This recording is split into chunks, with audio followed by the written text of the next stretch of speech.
Good morning everyone. My name is Lisa and I'm here to talk to you about moving more and eating better. Hopefully I will give you a little insight into how you can feel better in just 3 weeks by doing very quick and simple changes to your lifestyle. If I can just ask you to give me a name and what or why you think moving more is important. My name's James. I think moving more is important because obviously exercise is an important part of healthy living and staying healthy. Excellent. Thank you, James. Yeah, I am Mohammed, and I think moving actually makes ourselves more active and healthier. Brilliant. So by doing more exercise, you become healthier. Fantastic. So you have a basic understanding of why moving more is important. Yeah. Okay. So I'm going to run through just some very brief statistics as to why moving more is important. The UK actually has a very, very high rate of overweight and obese people. Does anybody know any percentages of men and women in the UK that are classed as overweight or obese? Is it something like 30–40%? Okay, about 30 or 40% for each, or what I'd both say together? maybe more for men. Perhaps. More for men, Yeah. okay. I Any think idea? the opposite. I think women is more. You think women are bigger? Yeah. Yeah? Okay. If I was to tell you that it's actually 67% of men and 57% of women in the UK are classed as overweight or obese, what would your reaction be? Shocked. So shocked. Yeah. We've got the fastest rate of obesity and it's growing. We're on a par with America. We've got one of the fastest rates in the whole of Europe. So this is why I want to inspire you to adopt simple changes of moving more, because we don't want to be one of those statistics. Okay. What do you think of the impact on your health of being overweight? What kind of illnesses have you heard in the news that it relates to? Anybody in your family have a condition that's directly related? Diabetes. Diabetes? My dad's diabetic and I think that's linked to his obesity. Type 2? Yeah. Yeah. Definitely obesity linked. Yeah. Blood pressure. Blood pressure, yeah. Cardiovascular disease, heart attacks, it all starts with high blood pressure. So it's a massive impact on health. And actually 50% of deaths are linked directly in the UK to being obese or being overweight, to diseases directly coming from that. So these statistics are massive considering population. So again, we don't want to be one of those statistics. Okay. If you'd just like to turn over to page 4, where it's got quick and simple at the top.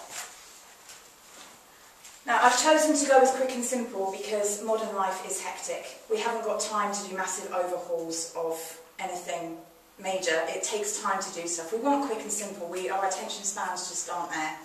So, what do you think is one easy way you could be more active? Walking maybe to work if it's possible, or rather than taking it, going in the car. Yeah, absolutely, absolutely. Or parking a bit further away if you have to drive. Yeah, excellent. I think having a regular exercise, even if it's not very hard one. Some people go for hard gyms and do a lot of hard exercise for a shorter time. I think the longer time and relaxing one is like walking, swimming. The key thing is that it's something that you enjoy doing. If you enjoy doing it, you're going to be more inclined to do it. And also, it doesn't have to involve a gym, it doesn't have to be expensive, it doesn't have to involve specialist material, because we're going back to being quick and simple. Something that you can do quickly, that you go out and get a bit of fresh air and feel better. You want to do it more, so then you're going to be more active, and that's what we're looking at. So, the other thing that I wanted to kind of mention to you is making informed choices. So what other things could you do to educate yourself about being healthier?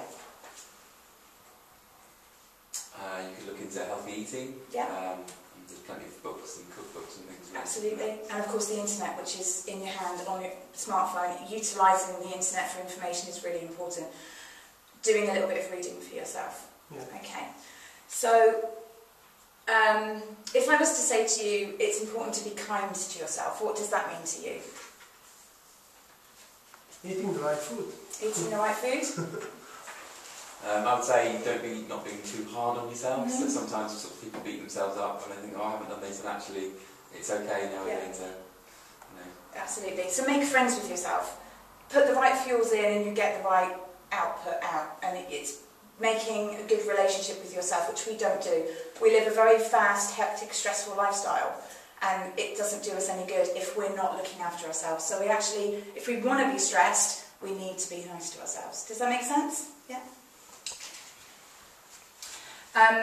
My passion for this particular subject comes from the fact that 2 years ago I was massively overweight, and I made quick and simple changes without knowing anything about how to do it, where to start, or anything like that. So I just made one simple change, which was adding 20 minutes of exercise every day, and I made the change. So hopefully you can see that the impact is, it can happen over time, but it's not going to be an overnight success. Okay.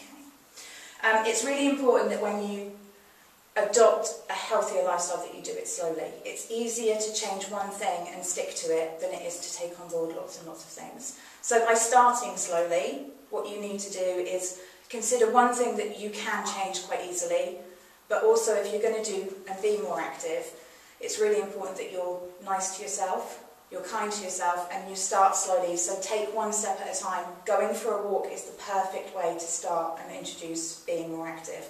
And like I said, other things that you enjoy doing are easier to stick to. If you have any health concerns, it's really important that you check with your GP. I don't want you to go out and just decide you're going to run a marathon without getting medical advice. It's really important. Okay. So going back to moving more, do you specifically exercise every day? Maybe not every day, okay. But maybe every other day. Okay, every other day. What kind of things do you do, James? I go to the gym and I like running, so I do things like park run. Okay. Naked. Yeah, so you do 5Ks. How often do you park run? I'd like to say every week, but probably not every other week. Every other week, yeah. Okay, and you keep an eye on your timings and stuff. And you enjoy that, so that's good. Yeah. Okay. I do something different. I just play football twice a week. Twice a week? Yeah, I play Fridays and Sundays. And how long do your football? 2 hours. 2 hours? Yeah. Okay. The actual recommendations are for 2.5 hours of moderate activity a week, which roughly works out at 20 minutes a day. So you're pretty much on a par, you're getting there, and that's really good to know. Maybe adding in a little extra bits, of, going for an extra walk will just bump your timings up a little bit, but that's a really good start. And James, you're obviously very healthy already, but hopefully you'll find a way that you can add a little bit more. Like you said, leaving the car at home, walking to the shop, or parking a little bit further away. Okay. So 2.5 hours sounds like a massive block of time, but it's not if you break it down into a daily routine of 20 minutes a day. Okay, so to kind of summarise what we've discussed, we can all make choices to be fitter and healthier by deciding to do what? Exercising on a regular basis, 20 minutes. Okay. Yes, regular exercise and actually choosing the right food as well. Absolutely, absolutely. That's really important. Focus on both, but not to just focus on the losing weight aspect, because there's loads of pitfalls. If you choose to be fit, you will naturally be less fat. Okay? There are a load of different resources that you can use. Do you all have smartphones? You do? Yeah. You've all downloaded different apps and things before, so you're kind of familiar with using apps. Yeah. I've just, on your notes on page 7, I've just included 4 that I actually use on a regular basis. The first one that's listed is MyFitnessPal. Has anyone heard of MyFitnessPal? No? It's brilliant because you can log activity, you can log weight changes, but also it has a massive food database. So even if you just look at that, it's free to download. You can have a look. If you start logging your food on a daily basis without even adding exercise, you can start to look at the kind of nutrients that you're getting in, and then maybe swapping one choice for something a little bit more healthy, you'll see the difference in calorific content. Calories are really important in a way without getting too specific. Because if our input is more than our output, then we're going to get fatter. Because we're storing up too much inside and not utilising it. So it's simple calculation. So by making food swaps, as I'm sure you've seen on the TV, the national campaign and everything for being, making better choices, sugar swaps, all that kind of stuff. It's really important. But if you look at it at what you're actually doing every day by using a food log. That's one way that can inspire you. Another one that you might find interesting, James, is tribe sports, because they have challenges on there that you can take part in, which talk you through exactly what to do, and you can log it and you can talk to other people that are doing the same kind of challenges, whatever level of fitness you're at and wherever you want to start, whether it's walking a mile a day or doing something more complicated like a half marathon, you can talk to other people that keep you motivated. Okay. So, how many minutes a day do we need to add to feel healthier? 20 minutes? 20 minutes, excellent. If you did 20 minutes of additional exercise every day for 3 weeks, you have formed a new habit. That's how long it takes to form a new habit. So changing one thing, doing it for 3 weeks, and then maybe taking on board an additional change, you'll be well on the way to making changes. So we're going to go out and we're going to do 20 minutes. It only takes 2 minutes to put on your shoes. It doesn't take very long at all. It's quick and very, very simple. And it takes 2 seconds to make a choice. So these aren't massive amounts of time, and it doesn't take a lot of dedication. Okay. I did it 2 years ago, and now I can run 7.5 to 10 kilometres, whereas before I couldn't even climb a set of stairs. So hopefully if you start today, who knows what you'll be doing in 2 years' time, but hopefully you'll be feeling fitter. Has anybody got any questions that you'd like to ask me about what we've covered? Anything that you don't understand? No?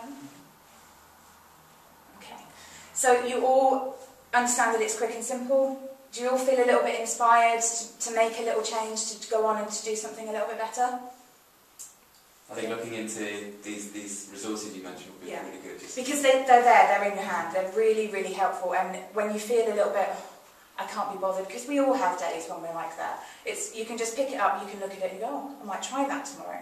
And it will just inspire you to maybe not do the whole workout, but at least maybe pick up different weights or do something a little bit differently.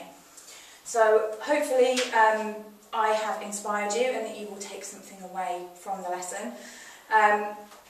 Going forwards, obviously food, as we've mentioned, is really important, and something that I would like to touch on in a follow-up session would be to debunk food myths and what is actually important nutrition and how to look at food labelling, and hopefully that would help guide you on finding easier ways to make better choices. So hopefully you've enjoyed it, and if you've got any questions, feel free to ask me, or you can see me a little bit later. Okay? Thank you. Thank you. Well done.